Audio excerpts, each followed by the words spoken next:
आज हम लोग करने वाले हैं 2017 का ही क्वेश्चन करेंगे, लेकिन कौन सा, नवंबर का करने वाले हैं। जनवरी का कंप्लीट हो चुका है, ठीक है।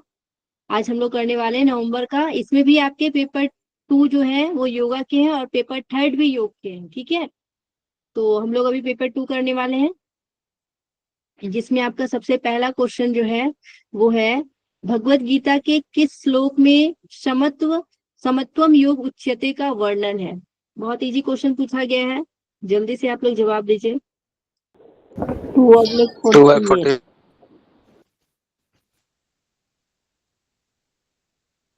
क्या हो जाएगा समत्वम योग उच्यते का आंसर बताइए। 2/48।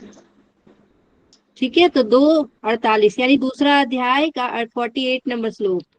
ठीक है, दूसरा अध्याय का नाम क्या है, सांख्य योग। ओके।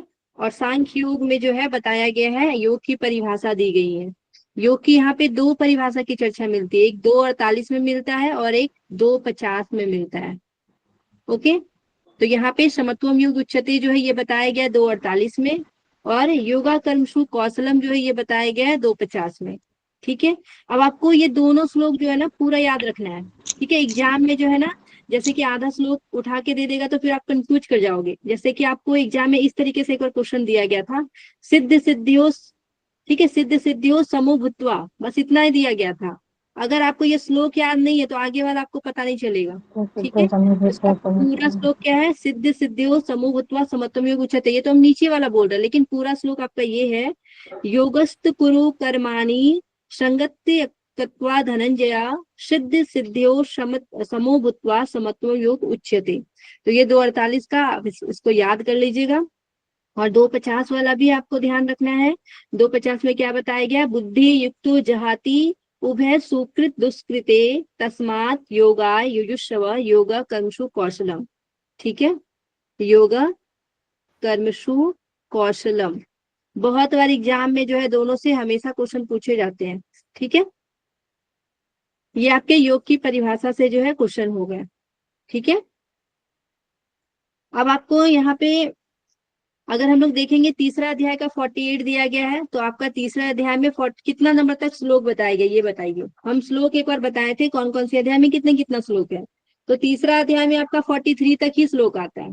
ठीक है, तो ये तो नहीं होगा, इसका कुछ भी नहीं होगा। ओके, ये तीसरा का 50 भी नहीं होगा। 2/50 तो हम बता दिए यहाँ पे, योगा कर्मसु कौशलम।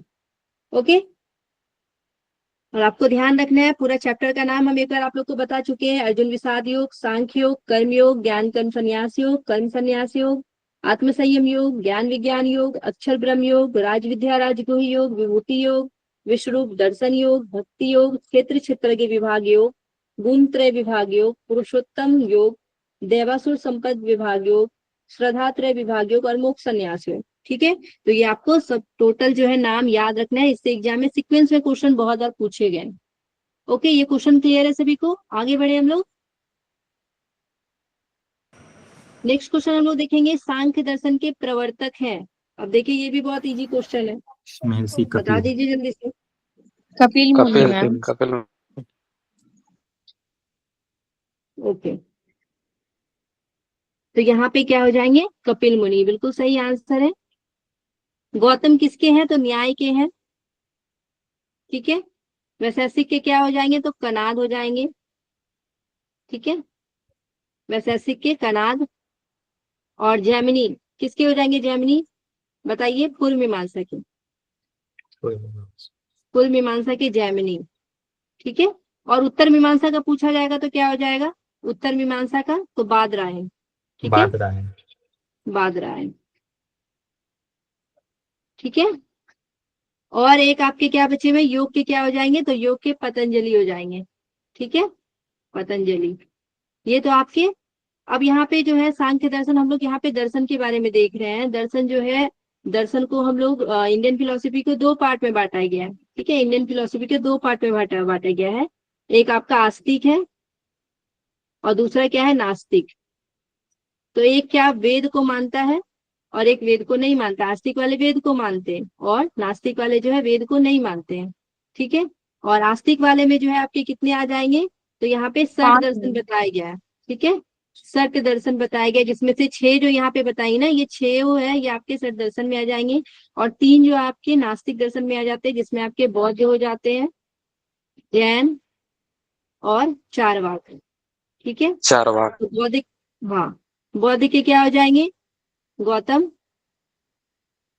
और जैन के क्या हो जाएंगे? तो महावीर। लेकिन इसके इसमें तीर्थंकर बताया गया है, पहला तीर्थंकर जो है ऋषभ देव है, और अंतिम महावीर। तो बेसिकली महावीर ही याद रखते हैं हम लोग। ठीक है, महावीर याद रखेंगे। और चारवाक का क्या हो जाएगा? बृहस्पति।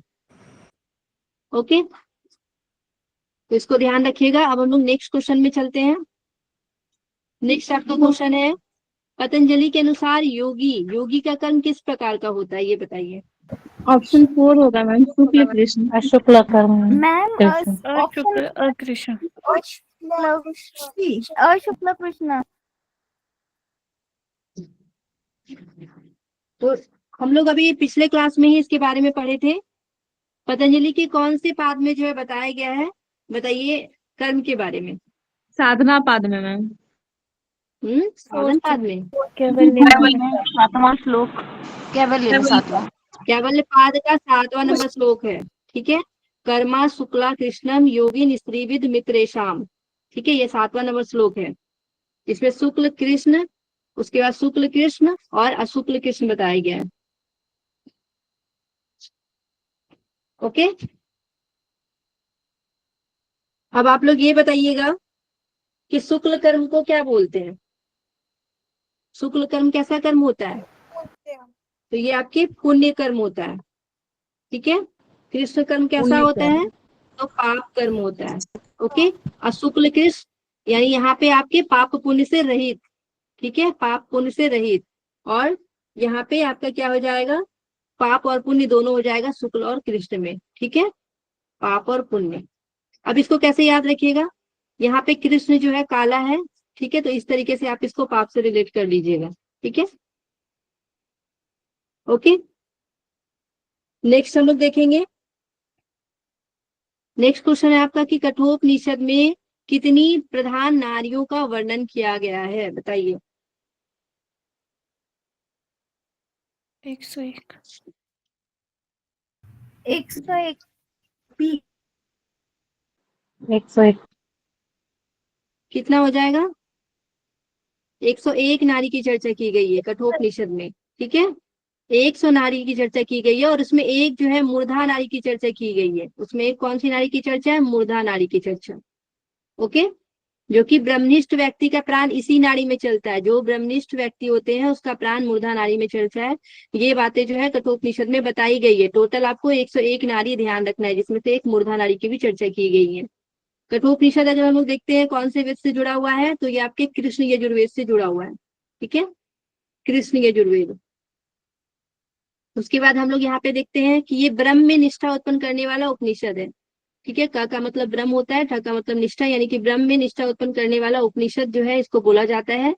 यहाँ पे जो है आपको 101 नारियां की चर्चा की गई है, 11 द्वार बताए गए हैं, ये भी आपको याद रखना है। 11 द्वार की भी चर्चा यहाँ पे की गई है। ठीक है, यहाँ पे योग की परिभाषा दी गई है। इंद्रियों की स्थिर धारणा को योग कहते हैं। ठीक है, इसका श्लोक आपको ध्यान रखना है।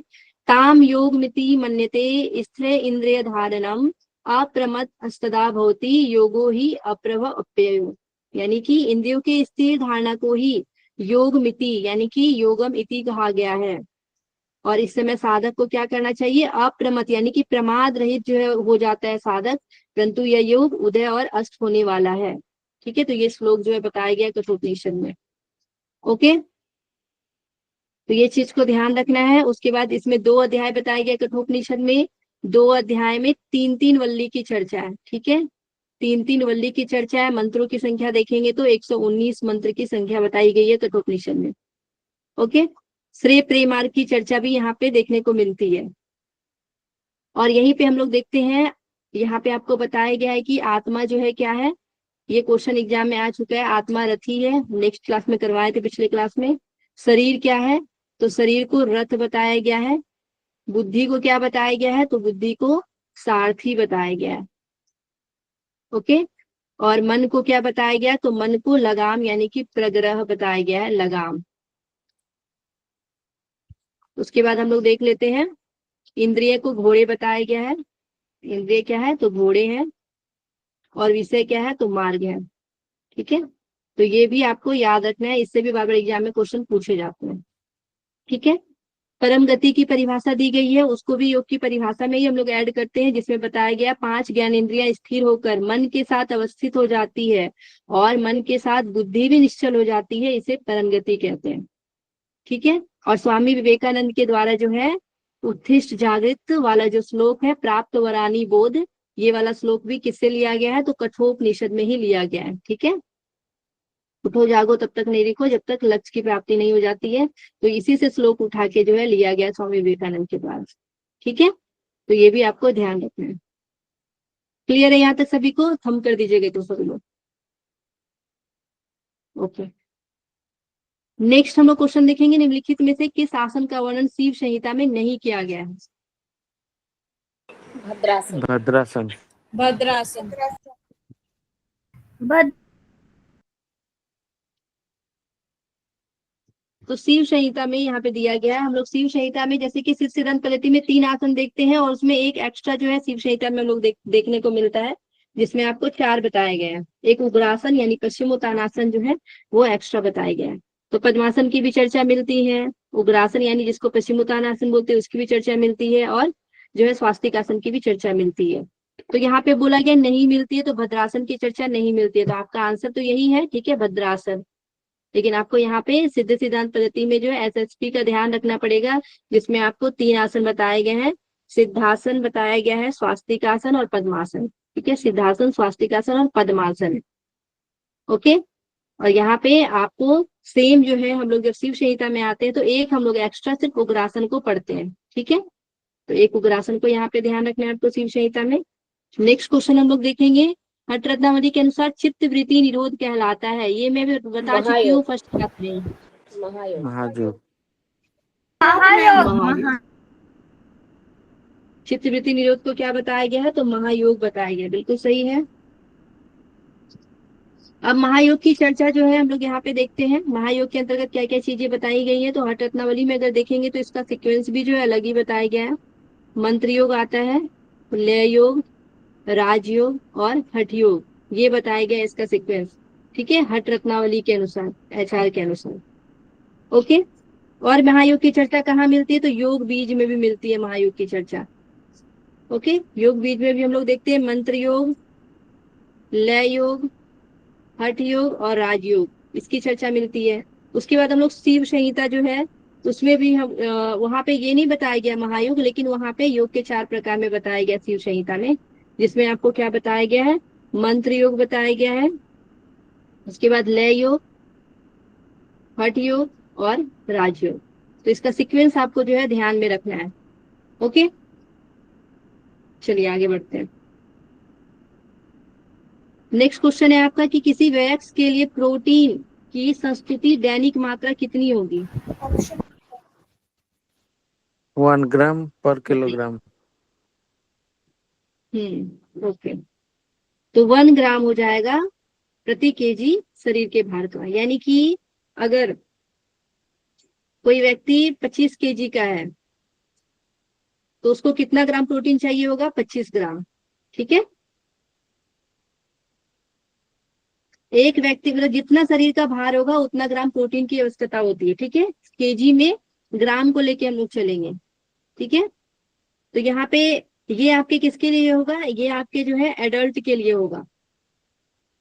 और अगर चाइल्ड का देखेंगे तो चाइल्ड में क्या बताया जाता है कि 2 ग्राम, यानी कि एक, अगर यहाँ पे आपको क्या बताया गया, 1 ग्राम बताया गया ना, तो बच्चों में 2 ग्राम ध्यान रखना है। ठीक है, यहाँ पे अगर आपके एग्जाम में चाइल्ड से क्वेश्चन पूछा जाता कि चाइल्ड को जो है कितनी प्रोटीन की आवश्यकता होती है, तो 2 ग्राम प्रति केजी शरीर का। ठीक है, यानी कि अगर 20 केजी का बच्चा है तो उसको कितना प्रोटीन देंगे हम लोग, तो वहां पे 40 हम लोग जो है 40 ग्राम देंगे। ठीक है, 40 ग्राम।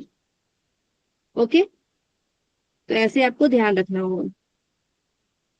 बच्चों को शरीर के भार के उसका 2 ग्राम में देना है, लेकिन एडल्ट को जितना उसका केजी रहेगा शरीर उतना ही ग्राम में उसको प्रोटीन देंगे। ठीक है, लेकिन बच्चों को सिर्फ 2 देना है। क्लियर है सभी को? आगे चलते हैं नेक्स्ट क्वेश्चन में। नेक्स्ट क्वेश्चन देखेंगे कि जीवित कोशिका की कौन सी संरचना आत्महत्या की थैली कहलाती है? सुसाइडल बैग किसको बोला जाता है? लाइसोसोम। लाइसोसोम। लाइसोसोम। ठीक है, बिल्कुल सही है। लाइसोसोम को हम लोग सुसाइडल बैग के नाम से जानते हैं। ये जो है कार्बोहाइड्रेट, फैट और प्रोटीन को क्या करता है? तोड़ने का भी काम करता है। डाइजेस्टिव जो है बैग भी ये कहलाता है। ठीक है, सबसे पहले तो आत्महत्या की थैली, इसको ध्यान में रखना है। ये खुद अपने आप को भी जो है नष्ट कर देता है, ऐसा भी आप लोग जानते होंगे इसके बारे में। उसके बाद हम लोग देखते हैं राइबोसोम के बारे में। ठीक है, इसको राइबोन्यूक्लिक एसिड भी बोलते हैं। प्रोटीन की फैक्ट्री बोला जाता है। प्रोटीन फैक्ट्री किसको बोला जाता है? तो राइबोसोम को बोला जाता है। उसके बाद आपका गोल्जी एपरेटस है। ये वेस्टेज को बाहर निकालने का काम करता है, पैकेजिंग जो है करने का और वितरण करने का ये काम करता है। ठीक है, और सेंट्रोसोम जो है, सेंट्रोसोम को क्या बोलते हैं? Cell division. ठीक है, सेल डिवीजन में जो है ये मदद करता है। ओके, क्लियर है सभी को? एक बार थम कर दीजिएगा। नेक्स्ट क्वेश्चन हम लोग देखेंगे कि पंचकोश की अवधारणा का किसमें जो है उल्लेख किया गया है? तैत्रीय उपनिषद। तो क्या हो जाएगा इसका आंसर? तैत्रीय उपनिषद। तैत्रीय उपनिषद में जो है पंचकोश के बारे में बहुत विस्तार से वर्णन किया गया है। ठीक है, तो इसको आप सभी को ध्यान रखना है। इसमें जो है 3 वल्ली की चर्चा मिलती है। शिक्षावल्ली, ब्रह्मानंद वल्ली और भृगुवल्ली। ठीक है, भृगुवल्ली की चर्चा ये आपको ध्यान रखना है तैत्रीय उपनिषद में।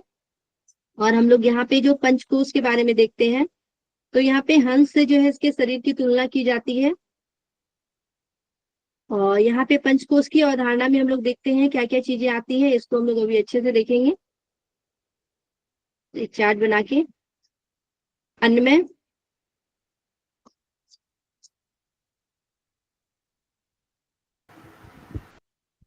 अन्नमय, उसके बाद है प्राणमय, मनोमय, मनोमय, विज्ञान में, विज्ञान में आनंद में और आनंद में। तो ये जो है चर्चा की गई है। और इसी में जो है सिर, दाया पंख, बाया पंख, मध्य भाग, पुच्छ और फल जो है बताए गए हैं। तो ये आपके एग्जाम में इससे जो है क्वेश्चन बनता है। ठीक है, तो इसको आप लोग सभी लोग ध्यान रखिएगा, एग्जाम में से क्या क्वेश्चन बनता है वो देखना है आपको। सीधा नहीं हो रहा है।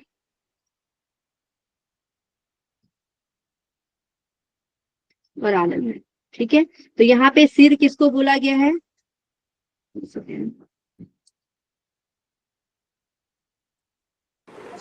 अन्नमय कोश को।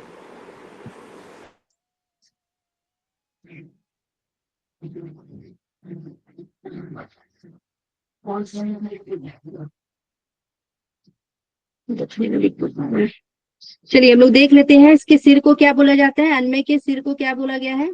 तो बोला गया सर। ठीक है, और इसके दाया पंख को क्या बोला गया है? तो एक बाहु बोला गया है अन्नमय की। और इसके बाया पंख को क्या बोला गया है? तो बाया पंख को जो है दूसरा बाहु बताया गया अन्नमय के। ठीक है, हंस से तुलना कर रहे हैं। मध्य भाग को क्या बताया गया है? तो आत्मा बताया गया है। और पुच्छ को क्या बताया गया है? तो शरीर। ओके, उसके बाद हम लोग प्राण में शरीर में देखते हैं। तो प्राण में शरीर का सिर को जो है प्राण बोला गया है। और उसके दाया पंख को क्या बताया गया? व्यान। और उसके बाया पंख को अपान बताया गया है। और उसके मध्य भाग को आकाश बताया गया है। और उसके पुच्छ को क्या बताया गया? तो पृथ्वी बताया गया है। ठीक है, पृथ्वी। ओके, नेक्स्ट हम लोग मनोमय शरीर को देखेंगे। तो मनोमय कोश में क्या बताया गया? यजु। सिर को यजु बताया गया है। और उसके दाया भाग को क्या बताया गया? रीचा। बाया भाग को साम बताया गया है। और उसके मध्य भाग को आदेश बताया गया है। और उसके पुच्छ को क्या बताया गया है? अर्थर बताया गया है। ओके, विज्ञान में कोश में हम लोग देखेंगे तो उसके सिर को श्रद्धा बताया गया है। इस एग्जाम में क्वेश्चन आया हुआ है, इसको एकदम याद रखना होगा। दाया भाग को क्या बताया गया है? रीत। और बाया भाग को सत्य बताया गया है। ओके। और मध्य भाग को योग, विज्ञान में के मध्य भाग को योग बताया गया है और पुच्छ को महा बताया गया है, पुच्छ को महा बताया गया है। आनंद में कोश में अगर देखते हैं तो इसके सिर को प्रेम बताया गया है और दाया भाग को मोद, बाया भाग को प्रमोद और इसके मध्य भाग को आनंद बताया गया है और पुच्छ को ब्रह्म बताया गया। ठीक है, क्लियर है सभी को? हम कीजिएगा एक और सभी लोग। ओके। मैम विज्ञान में का एक बार बता दीजिए। विज्ञान में का जो है आपका सर को प्रेम बताया गया है, तो सॉरी विज्ञान में का जो है सर को श्रद्धा बताया गया है, दाया पंख को रीत बताया गया है और बाया पंख को सत्य, मध्य भाग को योग और पुच्छ को महा बताया गया है। ठीक है, तो ये पंचकोश की चर्चा जो है की गई है कहाँ पे, तो तैत्तिरीय उपनिषद में की गई है पंचकोश की चर्चा। ओके, ये सभी को ध्यान रखना है। उसके बाद हम लोग और भी देखते हैं, अगर तैत्तिरीय उपनिषद में देखेंगे तो शिक्षा की जो है सार वस्तु में बताई गई है, शिक्षा की सार वस्तु में जो है बताई गई है। कौन कौन है, तो वर्ण, स्वर, मात्रा, उसके बाद बल या फिर प्रयत्न भी याद रख सकते हैं, बल, साम और संधि। इससे भी एग्जाम में क्वेश्चन आते हैं, वर्ण, स्वर, मात्रा, बल यानी प्रयत्न, साम और संधि, ये शिक्षा के सार वस्तु में बताया गया है। उसके बाद यहाँ पे जो है ना एक और चीज बताया गया है, देव, वरुण, ब्रह्म की प्राप्ति के 6 साधन बताए हैं। ठीक है, देव, वरुण जो है ब्रह्म प्राप्ति के 6 साधन बताए हैं और वो 6 साधन कौन कौन से हैं, तो इससे भी आपका सीक्वेंस से पूछा जाता है क्वेश्चन। अन्न, प्राण, चक्षु, स्रोत, मन और वाणी। ठीक है, तो इतना जो है सभी को ध्यान रखिएगा। अब हम लोग आगे चलते हैं। क्लियर है यहाँ तक सभी को? एक बार फोन कर दीजिएगा। चलिए नेक्स्ट क्वेश्चन हम लोग देखेंगे। मनोविज्ञान जो है किसका वैज्ञानिक अध्ययन है, बताइए। थर्ड, मानव व्यवहार और मानसिक प्रक्रिया। मानसिक प्रक्रिया। मानव व्यवहार और मानसिक प्रक्रिया का। ठीक है, मनोविज्ञान जो है मानव व्यवहार और मानसिक प्रक्रिया का अध्ययन है। नेक्स्ट क्वेश्चन हम लोग देखेंगे, आयुर्वेद के अनुसार जीवन के 3 जो है स्तंभ बताना है। ठीक है, जीवन के 3 स्तंभ बताना है, वात, बताइए पित्त, क्या कफ। क्या है। धर्म अर्थ काम। यहाँ पे जीवन के 3 स्तंभ पूछे गए हैं, त्रिदोष नहीं पूछे गए। ऑप्शन 4। Option 4, okay. आहार, निद्रा और ब्रह्मचर्य, तो आहार, ये निद्रा और ध्यान रखिएगा। ब्रह्मचर्य। Yes yes. ये जो है ये आपको एकदम ध्यान रखना है, ये आपके लिए नया है और बहुत पहले क्वेश्चन पूछा गया था, अभी रिपीट नहीं हुआ लेकिन पूछे जा सकते हैं कि आयुर्वेद के 3 स्तंभ कौन कौन है, तो आहार, निद्रा और ब्रह्मचर्य। ठीक है, वात, पित्त और क्या है, कब क्या है, तो ये त्रिदोष बताया गया। आयुर्वेद में क्या बताया गया, त्रिदोष बताया गया। ठीक है, धर्म, अर्थ, काम और मोक्ष, अगर इसमें मोक्ष को ऐड कर लेते हैं तो ये क्या है, पुरुषार्थ चतुष्टय। ठीक है, पुरुषार्थ चतुष्टय बताया गया है। उसके बाद अगर हम लोग सत्वरज अगर तम को देखेंगे तो ये क्या है, त्रिगुण है। ठीक है, त्रिगुण। क्लियर है सभी को? और ये जो है आपको क्या याद रखना है, तो ये 3 स्तंभ बताया गया है, 3 स्तंभ। चलिए नेक्स्ट क्वेश्चन में चलते हैं हम लोग। योग शिक्षा का उद्देश्य का केंद्र है, क्या है? बहुत इजी क्वेश्चन है, बताइए। सर्वांगीण विकास। सर्वांगीण विकास, हॉलिस्टिक डेवलपमेंट की बात करता है योग। ठीक है, तो सर्वांगीण विकास जो है हम लोग केवल शारीरिक नहीं, शारीरिक के साथ मानसिक, आध्यात्मिक, स्पिरिचुअल होगा। ठीक है, सामाजिक, आर्थिक, सभी तरीके से क्या होना चाहिए, सभी तरीके से विकास होना चाहिए। उसके बाद नेक्स्ट क्वेश्चन में चलते हैं कि कपालभाति के लिए कौन सा कथन सही है, बताइए। 4 नंबर पर श्वास। कपालभाति में क्या करते हैं, श्वास छोड़ते हैं, निश्वास। पैसिव इन्हेलेशन होता है, प्रश्वास का मतलब पहले क्या होता है ये बताइए, प्रश्वास का मतलब क्या होता है, श्वास लेना। पूर्ण। पूरक। ठीक है, निश्वास का मतलब क्या होता है ये बताइए, तो इसका रेचक। मतलब होता है रेचक। ठीक है, छोड़ना। और ये हो गया आपका लेना। ओके, तो केवल हम लोग क्या पूरक करते हैं, ये तो बात गलत हो जाएगी। केवल यहाँ पे क्या बोला गया है कि निष्क्रिय रहता है, रेचक जो है छोड़ते नहीं है, ये निष्क्रिय रहता है, ये भी गलत है। उसके बाद यहाँ बोला गया प्रश्वास निष्क्रिय रहता है, तो ये भी आपके गलत है। ठीक है, अब देखेंगे यहाँ पे प्रश्वास और स्वश्वास दोनों सक्रिय रहता है, यहाँ पे आंसर क्या हो जाएगा, 4 नंबर। ठीक है, मैम इसका क्लियर है सभी को? definition दीजिए ना।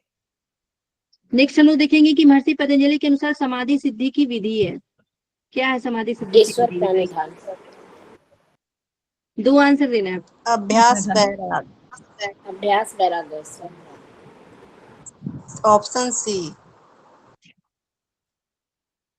ऑप्शन सी, सी या फिर 3?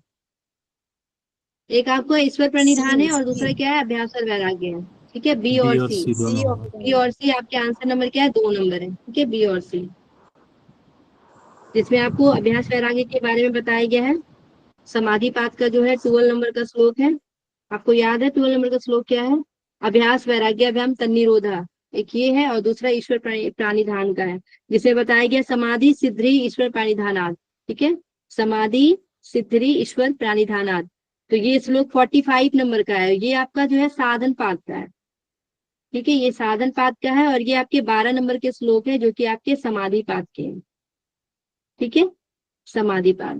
प्राणायाम की चर्चा अगर हम लोग देखेंगे तो हम लोग पढ़े हैं कि 49 से लेके 53 तक हम लोग जो है साधन पाद में प्राणायाम के बारे में विस्तार से पढ़ते हैं। ठीक है, प्राणायाम का जो है श्लोक क्या है, मतलब परिभाषा क्या है, उसके लाभ क्या है, प्रकार क्या है, वो सभी आपको साधन पाद में जो है 49 में जो है आपको परिभाषा दी गई है।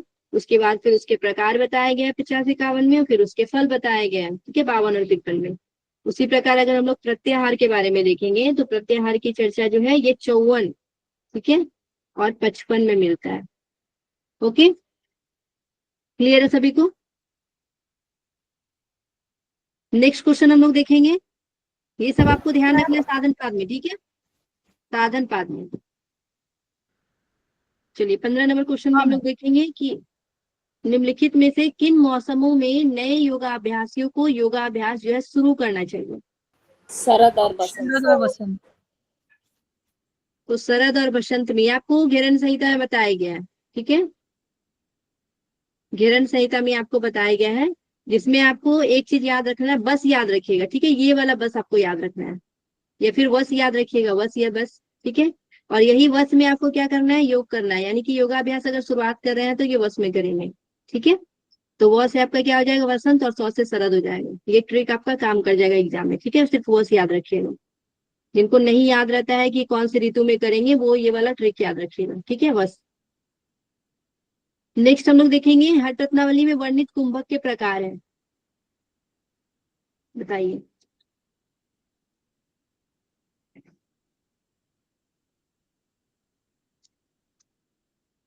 मैं मूर्छा प्लाविनी, लेकिन इसमें तो 3 ऑप्शन दिए, इसमें तो 2 ऑप्शन है। भुजंगीकरण है इसमें, मतलब ABD ABC। मैम 3 ऑप्शन तो दिया ही नहीं है। अच्छा, A वैसे और नहीं B। दिया, ओके। A और C ऑप्शन C। देखिए पहले मैं एक बार बता देती हूँ। 1 ठीक है, to उसके बाद 4, आप लोग 1 to 4, 1 to 4। 1 to 4 ABCD करके बताइए ना। ABD ऑप्शन 3 आएगा ma'am, A option 3। ABD C 3। Option, third option. Option third होगा। चलिए देख लेते हैं सही है कि गलत है। ठीक है, सबसे पहले जो है हट रत्नावली में आपको देखना पड़ेगा कि कौन कौन से कुंभक है, और इसका सीक्वेंस भी आपको ध्यान में रखना है। ठीक है, सीक्वेंस से ही इसको याद रखिएगा। सबसे पहले भस्त्रिका इसमें बताया गया है। ओके, भस्त्रिका, भ्रामरी, सूर्यभेदी, उसके बाद आपको याद रखना है उज्जाई, शीतली, मूर्छा, सितकारी और केवली। ठीक है, ये अष्ट कुंभक ही आपके लिखे गए, लेकिन आपको यहाँ पे ध्यान रखना है कि एक अलग से बताया गया है। ये बोला गया है कि ये अष्ट कुंभक है हट रत्नावली में। ठीक है, अष्ट कुंभक ये है, लेकिन एक और बताया गया है जिसको हम लोग क्या बोलते हैं, भुजंगीकरण। ठीक भुजंगी। है, एक एक्स्ट्रा क्या बताया गया, भुजंगीकरण। एग्जाम में आपसे पूछा जा सकता है कि कितने कुंभक की चर्चा है, तो 9 कुंभक भी आप लगा सकते हैं। लेकिन अगर बोला जाएगा कि अष्ट कुंभक के अलावा और कौन से कुंभक की चर्चा की गई है, तो भुजंगीकरण आपको वहां पे लगा के आना है। ठीक है, ये ध्यान रखना है। और भुजंगीकरण कुंभक की चर्चा केवल आपको हठ रत्नावली में ही मिलती है। जैसे जिस प्रकार आप सर को आज आसन बता रहे थे ना, तो आपको अगर एक्स्ट्रा एग्जाम में कोई एक्स्ट्रा नाम मिलता है ना आसन का, तो आप आंख बंद करके ना हठ रत्नावली लगा दीजिएगा, जो आसन के बारे में आपको पता नहीं होगा। ठीक है, क्योंकि वहां पे बहुत विचित्र विचित्र नाम आपने आज देखा भी होगा जब सर पढ़ाए होंगे। तो उसी तरह यहाँ पे आपको जो है कुंभक में ध्यान रखना है कि एक अलग भुजंगीकरण के बारे में बताया गया। ठीक है, जैसे कि हम लोग कर्म में भी कल पढ़े थे, उसमें अष्टकर्म की चर्चा की गई है। ऐसे हम लोग सत्कर्म के बारे में जानते हैं, लेकिन उसमें अष्टकर्म चक्री और गजकर्णी 2 अलग बताया गया है। उसी तरह यहाँ कुंभक में भुजंगीकरण अलग बताया गया है। ठीक है, तो अब देखिए यहाँ पे आपका भस्त्रिका भ्रामरी तो दोनों दिया गया है। ओके, उसके बाद आपका क्या दिया गया, मूर्छा और प्लावनी। देखिए प्लावनी की चर्चा कहाँ मिलता है, केवल हठ प्रदीपिका में मिलता है। ठीक है, ये ध्यान रखिएगा। ओके, अब यहाँ पे देखिए केवली और भुजंगीकरण दिया गया। केवली की चर्चा आपको घेरंड में भी मिलता है। ठीक है, घेरंड संहिता में भी मिलता है, लेकिन भुजंगीकरण की चर्चा जो है ये भी आपके केवल हठ रत्नावली में मिलती है। ठीक है, और सितकारी और सितली की चर्चा जो है ये भी आपको मिलता है हठ रत्नावली में। ओके, अब यहाँ पे थोड़ा सा डिफरेंस भी आपको ध्यान में रखना है कि हठ प्रदीपिका में क्या क्या बताएंगे। ठीक है, हठ प्रदीपिका के अनुसार कुंभक आपको ध्यान रखना होगा। तो हठ प्रदीपिका में हम लोग अगर देखेंगे तो आपको ध्यान रखना है यहाँ पे सूर्यभेदी। ठीक है, सूर्यभेदी है, उज्जाई है, यहीं से हम लोग टिक लगा लेते हैं, नहीं तो फिर ज्यादा लेट होगा। सूर्यभेदी हो जाएगा। ठीक है, यहाँ से टिक कीजिएगा, उज्जाई। उसके बाद सितकारी और सितली दोनों है। ठीक है, सितकारी और सितली दोनों की चर्चा है, और भस्त्रिका की भी चर्चा है, भ्रामरी की भी चर्चा की गई है। ठीक है, और मूर्छा की भी चर्चा की गई है। केवल आपको एक्स्ट्रा क्या याद रखना है हठ प्रदीपिका में, तो यहाँ पे प्लावनी जो है अलग से ध्यान रखना है। ठीक है, और गजकर्णी ध्यान नहीं रखना है हठ प्रदीपिका में, क्योंकि वहां पे अष्टकुंभक की चर्चा है। ठीक है, अष्टकुंभक की चर्चा है। अगर हम लोग घेरंड संहिता में देखेंगे तो घेरंड संहिता में आपको सिर्फ ये ध्यान रखना है कि किसकी चर्चा नहीं की गई है और क्या एक्स्ट्रा चीज की चर्चा की गई है। तो घेरंड संहिता में आपको शीतली मिलता है। ठीक है, शीतली मिलता है, लेकिन सितकारी की चर्चा जो है नहीं की गई है, घेरंड में नहीं की गई है सितकारी की चर्चा। ओके, वहाँ केवली की भी चर्चा है, लेकिन भुजंग करने की चर्चा तो हठ प्रदीपिका हठ रत्नावली सॉरी हठ प्रदीपिका और घेरंड संहिता दोनों में ही नहीं दी गई है। लेकिन और यहाँ पे हम लोग एक चीज ध्यान रखेंगे कि सहित प्राणायाम, शुरुआती सहित प्राणायाम से होती है घेरंड संहिता में। ठीक है, ओके, और बाकी सबकी चर्चा मिलती है। ओके, सहित के जगह पे ना आप ये ध्यान रखिएगा कि सितकारी जो है यहाँ पे नहीं है, तो सितकारी की जगह पे सहित ले लिया गया है। ओके, क्लियर है सभी को? चलिए आगे बढ़ते हैं। नेक्स्ट हम लोग देखेंगे कि निम्नलिखित में से कौन से विटामिन जो है वसा में घुलनशील है, ये बताना है।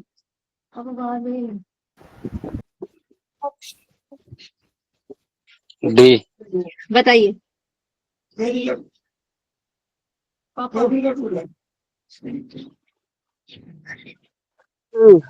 देखिए हम लोग ए यहाँ और पे देखिए ए और डी। क्या हो जाएगा आंसर। यहाँ पे विटामिन वसा में घुलनशील बोला गया। ठीक है, सबसे पहले आपको फैट सोल्यूबल विटामिन कौन कौन से ये ध्यान रखना पड़ेगा। ठीक है, तो फैट सोल्यूबल में अगर हम लोग देखेंगे तो उसमें से आपको कीड़ा याद रखना है, KEDA। ठीक है, यानी वसा में घुलनशील। अब यहाँ पे देखिए विटामिन आपके के है नहीं है, विटामिन डी है तो डी हो जाएगा, ए है तो ए भी हो जाएगा। ठीक है, तो आपको यहाँ पे विटामिन सी की चर्चा और विटामिन बी की चर्चा नहीं की गई है। ठीक है, बी सी जो है ये आपके क्या चीज में घुलनशील है, तो वाटर सोल्यूबल विटामिन अगर आपसे पूछा जाएगा तो बी और सी हो जाएगा। ठीक है, ये ध्यान रखना है। और एक चीज आपसे एग्जाम में पूछा जाता है कि लीवर में जो है कौन कौन से विटामिन जो है वहां पे स्टोर रहते हैं, तो यहाँ पे आपको जो है वसा के घुलनशील जो है वो तो सारे आ जाएंगे। ठीक है, लेकिन आपके वाटर सोल्यूबल विटामिन B12 ये भी आपके यहाँ पे मिलते हैं। ठीक है, ये आपको ध्यान रखना है अलग से। ओके, चलिए नेक्स्ट क्वेश्चन हम लोग देखते हैं। यहाँ पे एक चीज और बताइए, विटामिन ए को हम लोग क्या बोलते हैं, विटामिन ए का नाम क्या है, तो रेटिनॉल। रेटिनॉल। विटामिन सी को क्या बोला जाता है, विटामिन सी को हम लोग एस्कॉर्बिक एसिड बोलते हैं। ठीक है, एस्कॉर्बिक अम्ल बोलते हैं। और बी का तो बहुत सारा है, ठीक है। B1 का ध्यान रख लेते हैं, B1 में आपका यहाँ पे थायमिन हो जाएगा, थायमिन। और डी का क्या हो जाएगा, तो डी को आपको याद रखना है कैल्सीफेरॉल, ठीक है, कैल्सीफेरॉल, ये आपके डी के नाम, ठीक है। और बाकी विटामिन के बारे में भी हम पिछले क्लास में बताया है, तो वहां आप लोग देख लीजिएगा एक बार। नेक्स्ट क्वेश्चन हम लोग करेंगे, कफ प्रवृत्ति वाले व्यक्तियों के लिए आहार के निम्नलिखित में से कौन से प्रकार लाभदायक है, बताइए। अब ये बताने से पहले आप लोगों को कुछ लिखवाना पड़ेगा, उसके बाद आप इसका आंसर आराम से दे सकते हैं, ठीक है। वात के 6 प्रकार, मतलब वात प्रवृत्ति के 6 क्या क्या जो है लक्षण है, कफ के और पित्त के क्या क्या है, वो आप लोग एक बार नोट कर लीजिए। 6 जो है तीनों में बताए गए हैं, ठीक है। यानी कि वात के जो है, वात वाले व्यक्ति में क्या क्या लक्षण नजर आते हैं, क्या क्या उसको नहीं जो है, क्या क्या उसको लेना मतलब उसके शरीर में देखने को मिलता है, तो रुक्ष होते हैं, ठीक है। रुक्ष, शीत, वात प्रवृत्ति में देखेंगे तो शीत हो जाएगा, लघु यानी कि हल्का होते हैं, उसके बाद सूक्ष्म होते हैं, सूक्ष्म, और उसके बाद चल, विशद और खर, ठीक है। ये आपको याद रखना है वात के लिए, क्या क्या, रुक्ष, शीत, लघु, सूक्ष्म, चल, विशद और खर, ये आपके वात के लक्षण हो गए। पित्त के देख लेते हैं, पित्त के क्या क्या है, तो पित्त में आपको याद रखना है स्नेहन हो जाएगा, स्नेह, उष्ण, तीक्ष्ण, ये तीक्ष्ण है, ठीक है, तीक्ष्ण, द्रव्य, अम्ल, सर,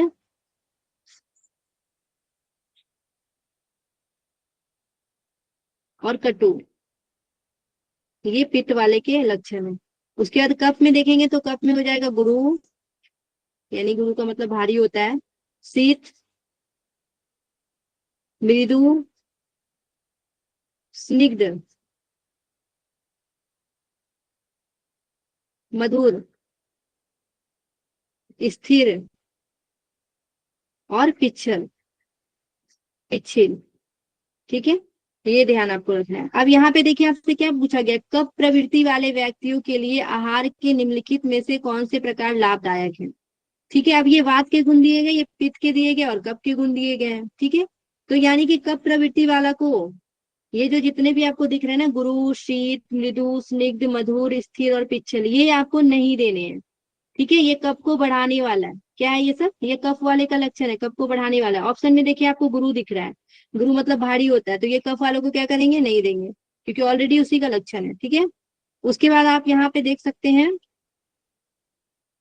गुरु हो गया, और स्निग्ध, देखिए स्निग्ध, ये भी आपके किसके लक्षण है, तो ये भी आपके कफ वाले का, तो ये भी नहीं देंगे, ठीक है। अब बचा क्या, 2 आपको आंसर लगाना है, लघु हो जाएगा और रुक्ष हो जाएगा, ठीक है। यानी कि पित्त और वात वाले से उठा के कोई भी अगर ऑप्शन में रहेगा तो वो आप आराम से लगा सकते हैं, ठीक है। तो यहाँ पे आपको रुक्ष नजर आ रहा था, जो कि ये वात के हैं, तो कफ वाले के लिए अच्छा होगा ये, ठीक है। और क्या है यहाँ पे, लघु, ठीक है, यानी कि हल्का, तो ये भी आपका हो जाएगा। तो यहाँ पे आंसर क्या हो जाएगा, बी और सी, ठीक है, बी और सी, यानी कि आंसर नंबर 2। क्लियर है ये सभी को, और इसको याद कर लीजिएगा, क्योंकि अभी तक ये दूसरे बार ये ऐसा क्वेश्चन पूछा गया है, ठीक है। पिछले क्लास में भी हम लोग इसके बारे में पढ़े थे। चलिए नेक्स्ट हम लोग चलते हैं, हठ प्रदीपिका के अनुसार योगा अभ्यासी के लिए कौन सा खाद्य पदार्थ अपथ्य है। अब अपथ्यहार के बारे में पूछा गया आपसे,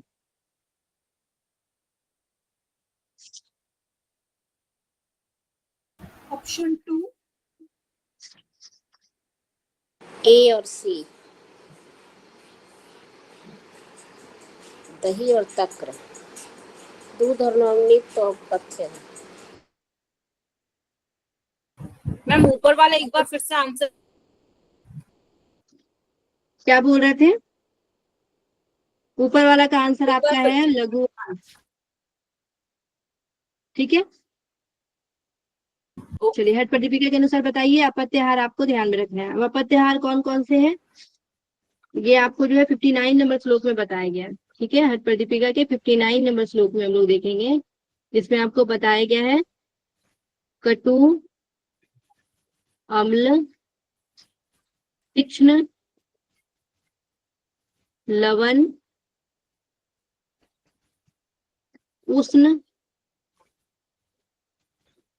हरित शाक। हरित शाक ध्यान रखना है। ठीक है, सौवीर, तेल, तिल, सरसप, मध्य, मत्स्यान, आजादी मांस यानी बकरी का मांस, आजादी मांस। उसके बाद क्या हो जाएगा, दधी, तक्र, कुलथ्य, कोल, पिन्याक, हिंगू, और क्या बताया गया, लहसुन। ये क्या है, ये सभी जो है ये अपत्य आहार बताए गए हैं 59 नंबर श्लोक में। हम लोग देखेंगे हट प्रदीपिका का।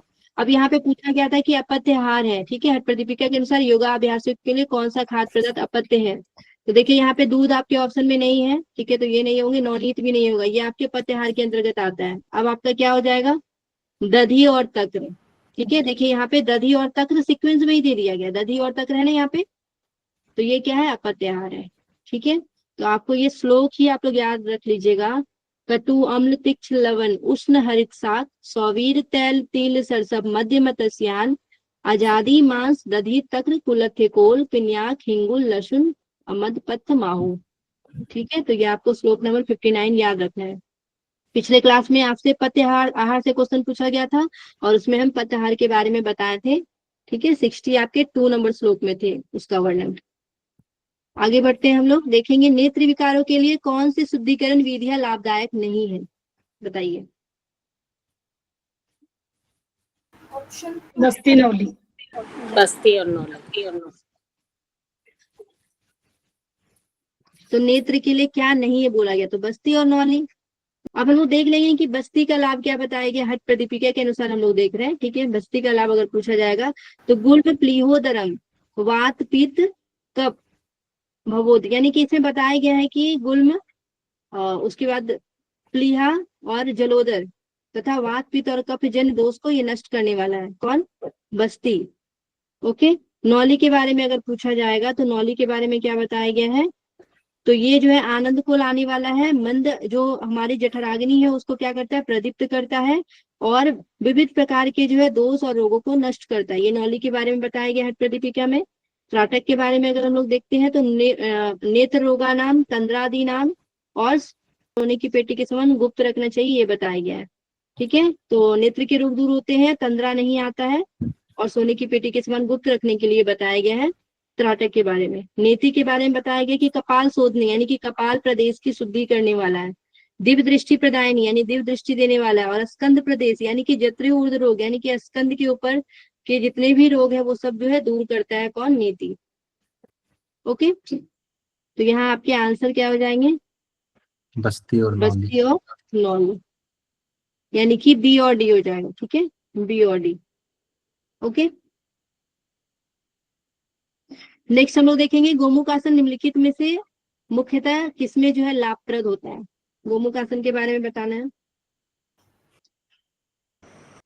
पीठ दर्द, फेफड़ों के दर्द। Option 3 BD 3 number. तो नेत्र दोष बताया गया है, उससे कोई मतलब ही नहीं है। ठीक है, त्वचा रोग उससे भी कोई रिलेटेड नहीं है, तो यहाँ पे आपको फेफड़े के रोग और पीठ दर्द। ठीक है, हमारा चेस्ट रीजन खुलता है गोमुख आसन में, और हमारा रीढ़ का हड्डी क्या होता है, सीधा रहता है। तो ये दोनों आपके आंसर हो जाएंगे। ठीक है, बी और डी। बी और डी कहाँ पे है, तो ऑप्शन नंबर 3। ठीक है, चलिए नेक्स्ट क्वेश्चन हम लोग देखते हैं। नेक्स्ट क्वेश्चन है सर्वाइकल स्पॉन्डिलाइटिस में कौन से आसन नहीं करने चाहिए, नहीं करने की बात की गई। ऑप्शन डी ऑप्शन पादहस्त, बी और डी, सी और डी। बी और सी। पादहस्तासन और शस्त्रासन। बी और डी। बी और डी ऑप्शन में है, बी डी कहीं पे बताइए, नहीं है, सॉरी। ऑप्शन भी देखिए ना। शशकासन और दो ऑप्शन सही सी और डी। होगा, सी और डी। सी और डी है आपके आंसर, ठीक है, सी और डी यानी कि शशांक आसन है और साथ में पादहस्तासन है। यहाँ पे नहीं बताया गया ना, करना आपको क्या है, मकरासन करेंगे आप, ये दोनों नहीं करना है। ओके, सर्वाइकल स्पॉन्डिलाइटिस में क्या नहीं करेंगे, शशांक आसन और पादहस्तासन नहीं करेंगे, आगे झुकने वाले आसन आपको नहीं करने हैं, ठीक है। मकरासन करना है और भुजंगासन करना है। ओके,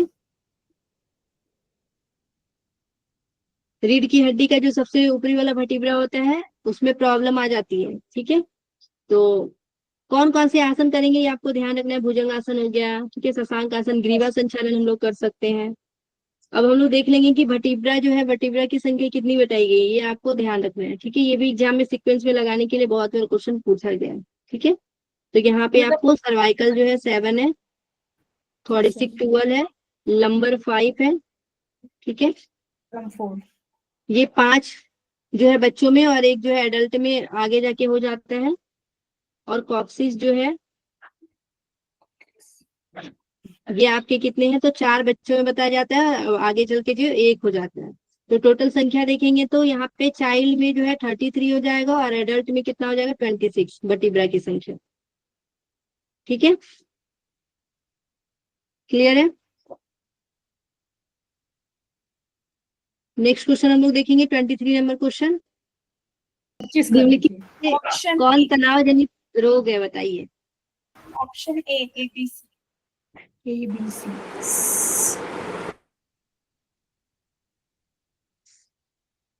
ए, बी और C. 1 number.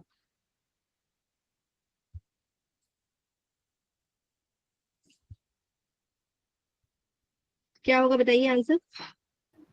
1 number. Option A. Option A B C. 1 number option देखिए ही सही तनाव जनित होगा। है ना, तनाव से आपका स्ट्रेस की वजह से सर दर्द भी होता है, और जो आपका हाई बीपी है, उच्च रक्तचाप जो है, ये भी, इसमें भी आपका जो है स्ट्रेस नजर आता है, मधुमेह हो, डायबिटीज, ये सभी स्ट्रेस से जनित रोग है। लेकिन ऑटिज्म जो है ये आपके तंत्रिका तंत्र से जुड़ा हुआ विकार है, ठीक है, आपके व्यवहार से जुड़ा हुआ विचार टाइप के रोग है। जैसे कि कोई बच्चा अगर गुड़िया खेल रहा है तो वो अकेले में ही रहेगा, किसी से उसको मतलब नहीं है, ठीक है। तो इस टाइप के जो है वो आपके ऑटिज्म के अंतर्गत आ जाता है, ठीक है। व्यवहार से संबंधित जो भी सामाजिक विकार होते हैं या फिर तंत्रिका तंत्र से रिलेटेड, इस तरीके से आपको ध्यान में रखना, ठीक है। दूसरों से आंख मिला के बात नहीं कर पाता है इस तरीके का आदमी, बोलने में देर होता है, बिल्कुल भी नहीं बोल पाएगा इस तरीके का होगा, हरकत भी अजीब तरीके से करेगा, हाथ हिलाएगा, ठीक है, सामाजिक दूरी बना के रहता है, अचानक गुस्सा या चिड़चिड़ा हो जाता है ऑटिज्म। तो ये सब देखने को मिलता है। नेक्स्ट हम लोग देखेंगे 24 नंबर क्वेश्चन की धनुरासन निम्नलिखित में से किसमें निषिद्ध है। हर्निया। हर्निया और हर्निया और उच्च रक्तचाप।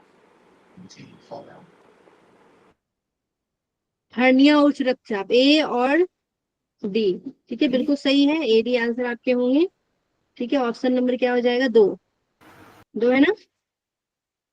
अब यहाँ पे धनुरासन निम्नलिखित में से किसमें निषिद्ध बताया गया है। तो यहाँ पे उच्च रक्तचाप, हाई बीपी में जो है हम लोग धनुरासन नहीं करेंगे, आपका ब्लड प्रेशर बढ़ जाएगा। और हर्निया में जो है क्या बोला जाता है, पीछे झुकने की बात नहीं की जाती है, जितने भी हर्निया वाले रोग रहेंगे वो पीछे नहीं झुकेंगे। 2 बातें आपको ध्यान रखना है, पीछे नहीं झुकना है किसको, हर्निया वाले को, ठीक है। आगे नहीं झुकना है किसको, तो कमर दर्द वाले को, ठीक है, कमर दर्द वाले को आगे नहीं झुकना है, हर्निया वाले को पीछे नहीं झुकना है। ओके, तो ये ध्यान रखिएगा। विबंध का मतलब होता है कॉन्स्टिपेशन, ठीक है। तो कॉन्स्टिपेशन से संबंधित जो है जो विकार है उसको हम लोग विबंध बोलते हैं, इसको इंग्लिश में कॉन्स्टिपेशन बोला जाता है। इसमें बैक बेंडिंग टाइप का जो है जो भी आसन है वो सब करेंगे तो रिलीफ मिलेगा, ठीक है। चलिए आगे बढ़ते हैं। कि यौगिक अभ्यास में आपको 4 ऑप्शन दिए गए हैं, आपको फुट में आंसर देना है। ऑप्शन दो ही आंसर देना है। Option A. सी तो होगा ही होगा। एक नंबर। ए और सी ऑप्शन ए और सी ए और सी। सी और डी। चलिए देख लेते हैं। मंद और सतत व्यायाम सम्मिलित है, तो ये बातें क्या हो जाएगा, बिल्कुल सही बात है। हम लोग यौगिक में क्या करते हैं, मंद और सतत व्यायाम करते हैं। थकावट होती है क्या? नहीं। योगाभ्यास करने में थकावट नहीं होती है, ठीक है, तो ये नहीं होगा। मन को शांति मिलती है, बिल्कुल मिलती है। कठोर व्यायाम सम्मिलित है क्या इसमें? कठोर ऐसा कुछ व्यायाम नहीं है, ठीक है, तो वो कठोर जरूरी आपको, नहीं है कठोर योग। हाँ ठीक है, तो ये जो है आपका नहीं हो जाएगा। तो यहाँ पे आपको केवल 2 ध्यान रखना है, ए और सी आपका आंसर हो जाएगा। ठीक है, ए सी पहला नंबर आंसर। ओके, चलिए इतना ही आज रहने देते हैं। हम लोग नेक्स्ट क्लास में 26 से लेके 50 तक क्वेश्चन करेंगे। आप लोगों को क्लास में अच्छा लगा कि नहीं ये बताइए, डाउट्स क्लियर हुए कि नहीं, या फिर कुछ और भी डाउट्स है तो पूछ सकते हैं। बहुत सुंदर क्लास। बहुत अच्छा लगा मैम। हरिओम।